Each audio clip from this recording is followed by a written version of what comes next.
Halo seluruh pemirsa televisi edukasi dimanapun Anda berada. Senang sekali rasanya saya Reza Ramadan Syah dapat menjumpai Anda semua dalam program siaran pendidikan interaktif bedah kisi-kisi persiapan ujian nasional mata pelajaran bahasa Indonesia. Dan materi hari ini diperuntukkan untuk teman-teman di sekolah menengah atas atau SMA.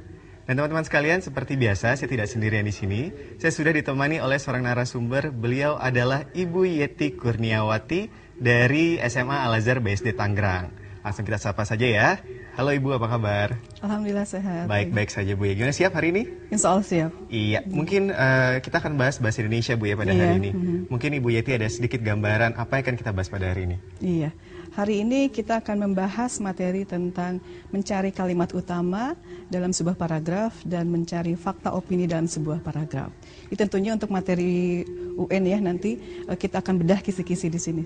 Oke, iya itu dia tadi teman-teman sedikit gambaran dari Ibu Yeti mengenai apa yang kita bahas pada hari ini. Dan teman-teman sekalian, kami mengundang Anda semua yang ingin berinteraksi langsung atau memiliki pertanyaan. Teman-teman dapat menghubungi kami di layanan bebas pulsa di 0800 140 3046 atau juga dapat mengirimkan SMS di 0852 8386 8667. Atau teman-teman dapat mengunjungi Facebook Televisi Edukasi. Dan di akhir segmen kita nanti, kita akan ada kuis si kuadran. Cerdik, cepat, cermat, dan ceria. Jadi teman-teman jangan sampai ketinggalan ya. Dan untuk teman-teman yang tidak dapat menyaksikan secara langsung tayangan ini dari televisi, teman-teman dapat menyaksikannya melalui live streaming di tva.kemdikbud.go.id. Iya, itu dia semuanya. Dan untuk teman-teman sekalian, ayo bersiap catatannya, karena kita akan segera memulai pembahasan pada hari ini. Tetapi sebelumnya kita akan menyaksikan tayangan yang berikut ini. Silahkan. Win, tugas Bulastri susah ya? Oh, yang diminta membuat wacana? Iya, aku sulit menentukan materi yang akan masuk ke paragraf baru. Wah, aku juga bingung. Ada paragraf, ada gagasan utama.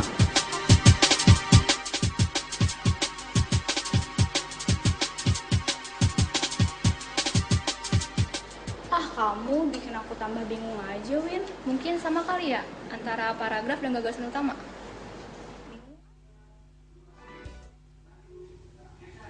Iya, itu dia tadi tayangan yang sudah kita saksikan secara bersama-sama. Langsung saja kita ke Bu Yeti untuk minta komentarnya apa mengenai tayangan tadi. Gimana Bu Yeti? Tadi kita udah lihat sama-sama nih tayangannya. Apa sih Bu tayangannya tadi? Iya, tadi sedang diskusi ya antara dua orang siswa. Dia sedikit kebingungan katanya untuk membuat sebuah wacana. Katanya di wacana itu dia bingung bagaimana menentukan paragrafnya atau mencari kalimat utama dalam sebuah paragraf. Nah, mungkin nanti adik-adik juga akan kita pandu ya Kak ya.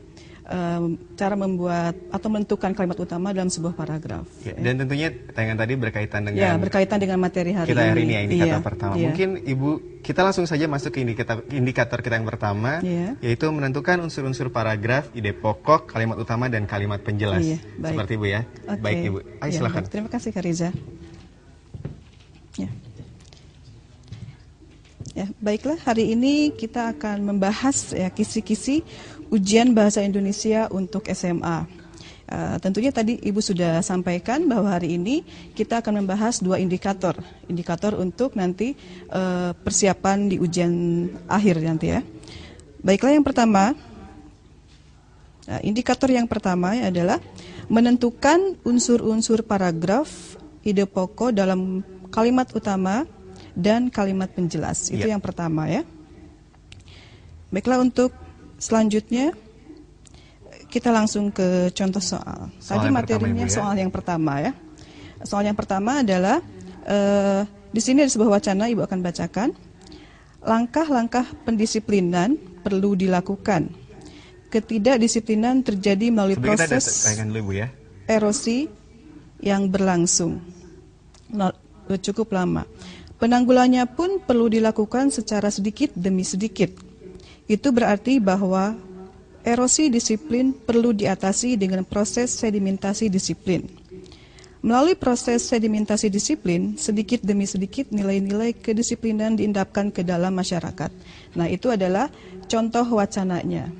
Ya, wacana dari materi yang pertama.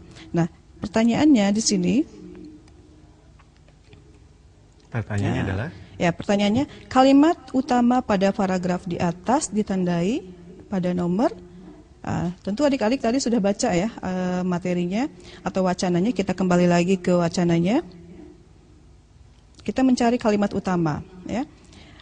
Di sini ada lima kalimat ya. Kalimat. Yang pertama, langkah-langkah pendisiplinan perlu dilakukan, itu kalimat pertama. Yang keduanya, ketidakdisiplinan terjadi melalui proses erosi yang berlangsung cukup lama.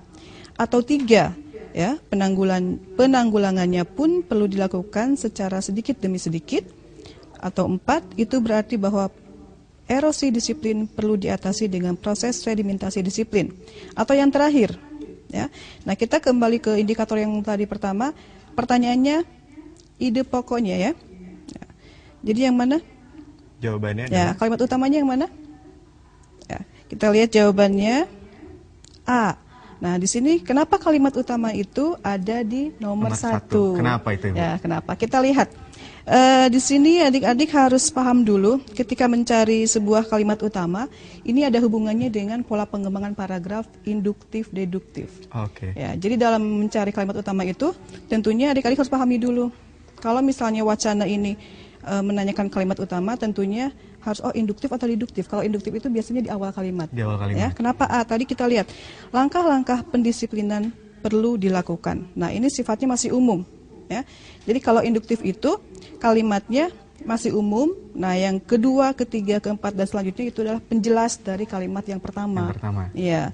Jadi di sini kan kelihatan ya, langkah-langkah pendisiplinan perlu dilakukan. Nah, itu sudah menjawab pertanyaan yang pertama. Iya. Ya. Jadi triknya di sini adik-adik harus paham dulu antara kalimat utama itu yang deduktif atau induktif. Baik, tentunya yang tadi itu induktif jenisnya. Induktif karena kalimatnya itu ada di awal kalimat, Bu ya. Iya, di awal paragraf. Ya, selanjutnya, ya.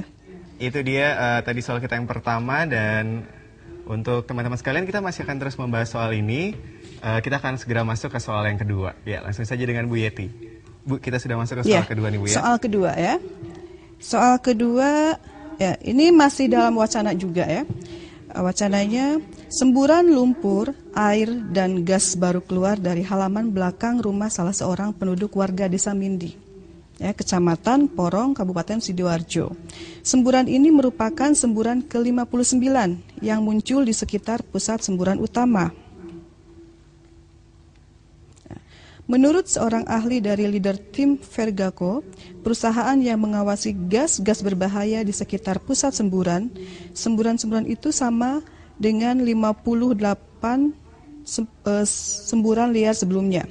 Semburan liar itu juga tidak berbahaya dan tidak akan membesar. Jika dibiarkan, semburan itu akan mengecil sendiri. Untuk menutup semburan, hari ini akan dimasukkan 100 kg semen ke dalam lubang asal semburan. Itu wacananya. Nah, sekarang pertanyaannya. Nah, ide pokok paragraf kedua teks tersebut adalah, nah, anak-anak, adik-adik harus memahami ya. Tadi pertanyaannya ide pokok paragraf kedua. Jadi harus fokus sekarang kita lihat ke paragraf yang kedua. Ide pokoknya apa di sana? Ya.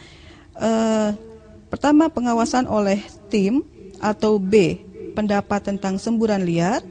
C, munculnya semburan liar. D, mengecilnya semburan liar. E, penutupan lubang semburan. Iya. Ya. Dan jawabannya adalah? Ya, B. Yang B. Yang B. Kenapa bisa B? Ya, yang B, kita kembali lagi ke wacana ya, karena ditanyakan di sini tadi ide pokok paragraf kedua. Kita langsung ke paragraf yang keduanya. Nah, ini. Ya. Di sini kan menurut seorang ahli dari leader tim, ini sudah jelas bahwa paragraf kedua ini yang merupakan opini ya, atau pendapat-pendapat dari seorang ahli tentang semburan liar yang terjadi di Porong Sidoarjo tersebut. Ya, jadi di sini yang lebih tepat adalah ya, pendapat tentang semburan liar tersebut. Iya. Jadi yang lainnya B ya, Bu ya? Jawabannya B. Iya, itu dia tadi teman-teman sekalian, kita sudah membahas 2 soal di segmen awal ini, dan kita masih akan terus membahas soal-soal berikutnya, tetapi teman-teman jangan kemana-mana, karena siaran pendidikan interaktif akan kembali setelah yang satu ini.